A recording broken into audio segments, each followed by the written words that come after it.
Tarantino's 9th studio movie. One more and this great legend is gone. It's depressing.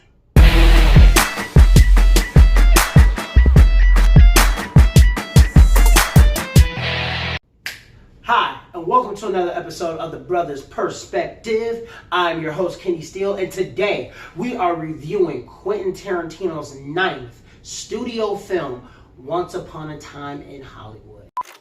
To my right is Bounty Law series lead and Jake Cahill himself, Rick Dalton. And to my left is Rick's stunt double, Cliff Booth. Actors are required to do a lot of dangerous stuff. Cliff here is meant to help carry the load. Is that how you describe your job, Cliff? What, carrying his load? Yeah, it's about right.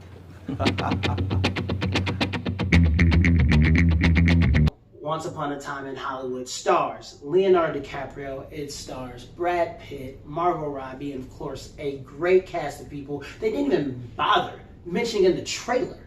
I mean, you have Emil Hirsch, Damian Lewis, Timothy Olyphant, Mike Moe, and not even to mention the great Al Pacino. I mean, dude, this cast is boom, funktacular. This film really, kind of surprised me.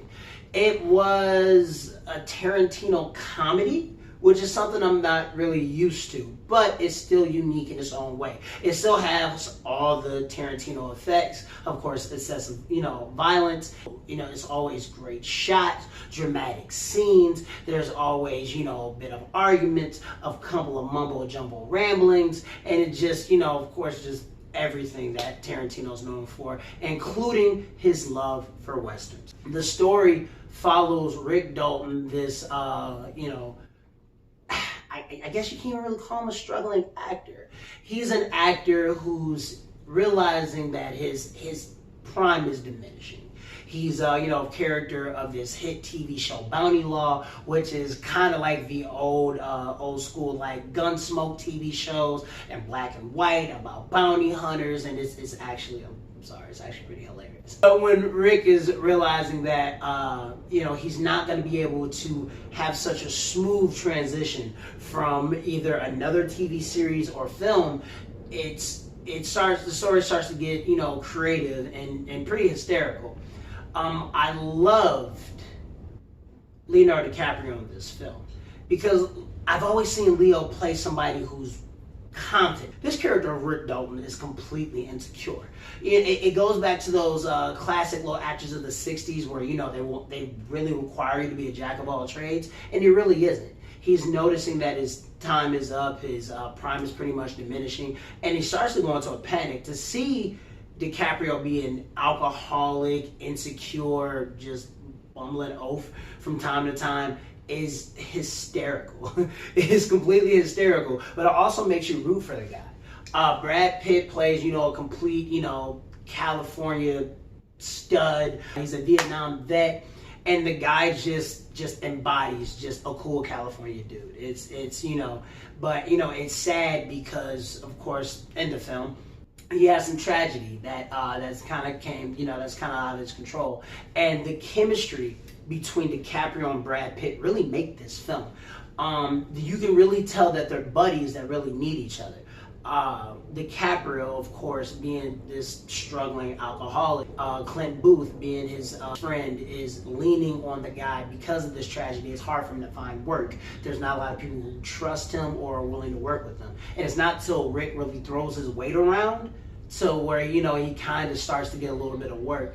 Love letter that Quentin Tarantino does to the 60s is beautiful. Margot Robbie playing Sharon Tate was really great. I really enjoyed her. I really enjoyed, her charisma. Even there's this specific scene in the film to where, she's sitting up in the movie theater just watching some of her old films, seeing how people react, see how people engage, kind of studying her work, and the amount of joy that is on her face is just like this childlike wonder that's just really, really great. She really embodied, Sharon Tate very well.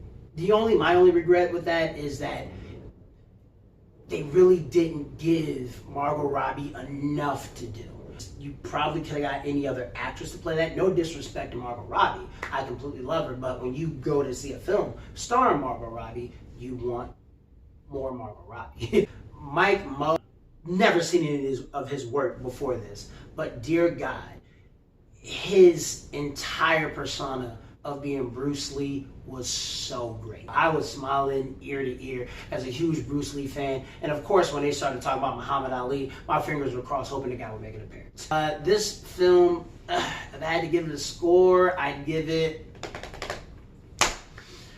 probably a 3.7 out of 5. I mean, for me, I really loved it. I also have to give this honorable mention. I think the combination of Leonardo DiCaprio and Quentin Tarantino is phenomenal. I don't know what it is about their work and their chemistry, but he can really cause DiCaprio to go deeper and get more emotional than I've ever seen him before. It's almost like the camera and the frame just disappears and you're in the room with him.